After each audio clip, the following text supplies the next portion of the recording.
Hi guys! Hello! Welcome sa aking channel, Kapalaran 888 Virgo.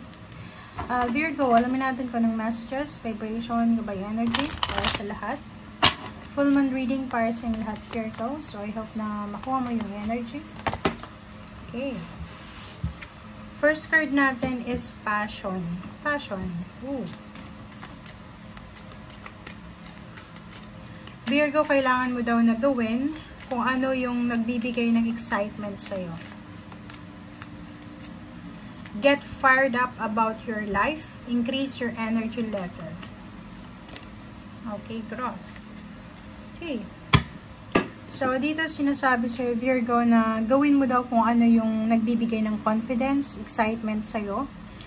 And hanapin mo. Kung hindi mo makuha, hanapin mo talaga siya. Okay? And yun, be excited, be confident, be energetic sa kung ano man ito na gusto mong mangyari sa buhay mo. Pasensya na, hindi ko kasi makita masyado. Okay, next card is growth.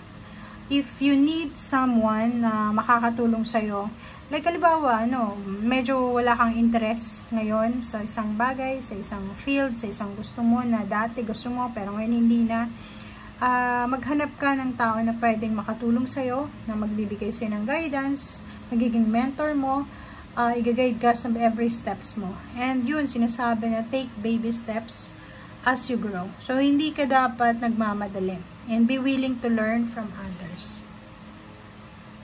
Be passionate, pero yun nga, kailangan nating matuto sa mga tao, sa ibang tao. Okay? Okay.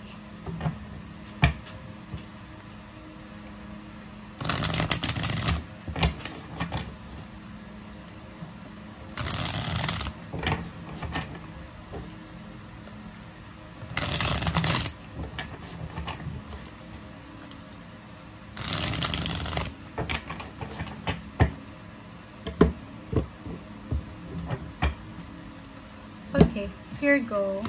Ooh. Ang galing. So, comment down below if you resonated. Kasi, mayroon ditong Virgo na posibleng sila ay nangangailangan ng pera. May hinihintay sila eh.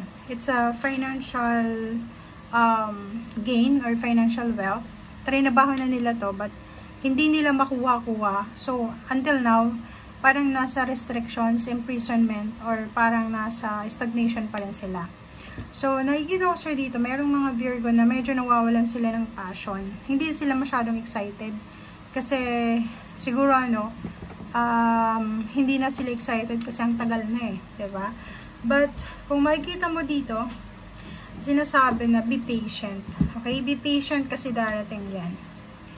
Okay. Justice. Good karma. Oh, diba? So, Virgo, nakikita ko sir dito na posibleng makatanggap ka ng isang balita this January. It's a good news na pwedeng magdala sa'yo ng excitement, ng confidence. It's regarding money, it's regarding relationship, it's regarding work. So, pwedeng may new contract, pwedeng may bago kang trabaho, or pwedeng may bagong company na gusto mong pasukin. Pwedeng yung iba, sa karmic justice, sa karma siya. So, kung may kaso ka na parang binaglalaban, yung matatanggap mo ditong balita, yung matatanggap mong good news is about freedom. Pwedeng mananalo ka sa kasong ito, or pwedeng mananalo ka sa pinaglalaban mo, or sa laban, or sa hamon ng buhay. Okay? So, Queen of Cups, nakikita ko yung peace, harmony, balance sa loob ng taong ito, ng 2025. And at the same time, nakikita ko rin na magiging sobrang busy ka, magiging sobrang abala ka sa araw-araw mong buhay. So, nakikita ko sir dito dahil sa maraming blessings, maraming biyaya, maraming pagpapala na darating sa buhay mo. Kita natin dito na kailangan mo rin na maging focus, maging busy. So, yun, like, may mga iba na pwedeng na-promote sa trabaho, tumaas yung posisyon, tumaas yung sweldo.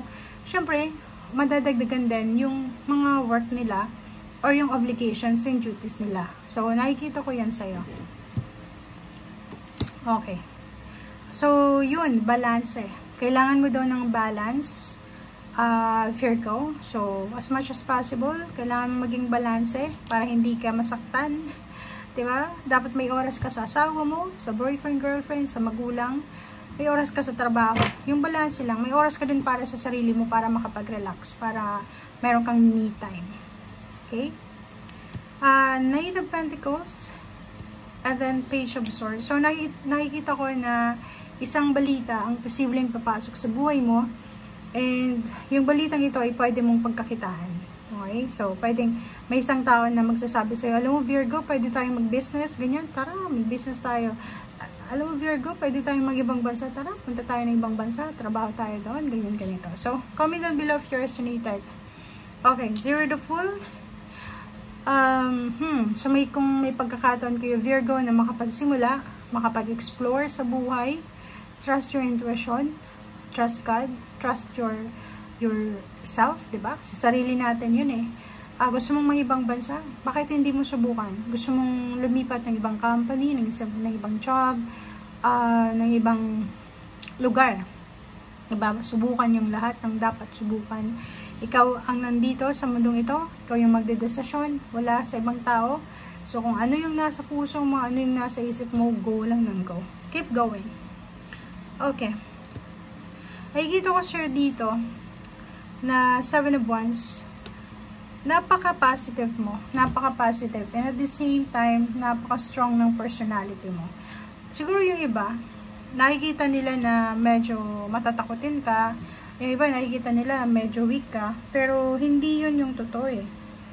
Diba? Kasi in reality, napaka-7 of Wands mo. Kasi yung 7 of Wands na to is, ipaglalaban niya talaga lahat ng gusto niya eh. Wala sa vocabulary ng taong ito, ng 7 of Wands, yung give up. Nakikita ko sure dito, yung Zero the Fool. If ever lang gusto mo ng pagbabago sa iyong buhay, financial, emotional, psychological, mental, financial yung pinaka-possible dito, na pinaka-rason. Gusto mong mabago yung takbo ng buhay mo, it's up to you. Gusto mong makakuha yung pangarap mo, it's up to you. But 7 of Wands, sinasabi sa dito talaga, nasa akin na yun. Talagang gagawin ko ang lahat. Talagang ipaglalaban ko. Okay? Dedepensahan ko yung pangarap ko. Okay? Halimbawa, nag-fail ka one time, hindi ka matatakot. Kita ko sa'yo dito yung motivation, yung eagerness. Diba yung fire sa mata nyo eh. Diba itong passion. Sobrang fiery yung mata nyo na parang nakikita mo. Alam mo yung mga taong sobra-sobra yung motivation nila sa buhay na mag-succeed. Yung mga taong nawalan, tapos nakapag-experience sila ng sobra-sobrang hirap ng buhay. Yun ang makikita mo sa 7 of Wands na to. Okay? So, congratulations in advance kasi ano man itong ipaglalaban mo, ay talagang makukuha mo in the end yung success na to. Okay? Thank you guys. Bye!